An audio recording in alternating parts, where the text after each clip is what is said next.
सफला एकादशी 15 दिसंबर, एक मैजिकल दिन। सफला एकादशी व्रत कथा प्राचीन समय की बात है। चंपावती नगर में महिष्मान नाम के एक प्रतापी राजा राज्य करते थे।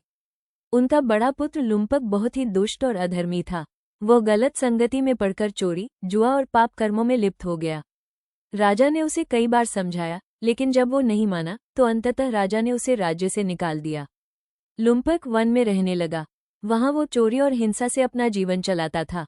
एक बार मार्गशीर्ष मास की कृष्ण पक्ष की एकादशी यानी सफला एकादशी के दिन वो अत्यंत दुर्बल और भूखा था।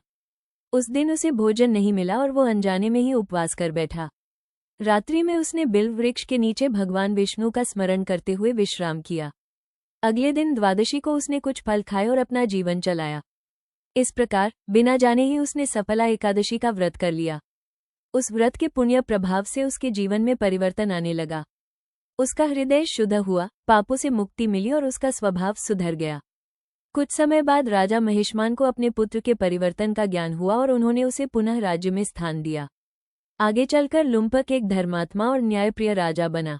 भगवान श्री विष्णु ने कहा, जो श्रद्धा और भक्ति से सफला एकादशी का व्रत करता है, उसके समस्त पाप नष्ट हो जाते हैं और जीवन सफल हो जाता है। इसलिए यह एकादशी सफला अर्थात जीवन को सफल करने वाली कहलाती है। जो भक्त श्रद्धा से इस एकादशी का व्रत और कथा श्रवण करता है, उसे भगवान विष्णु की विशेष कृपा प्राप्त होती है। ओम नमो भगवते वासुदेवाय।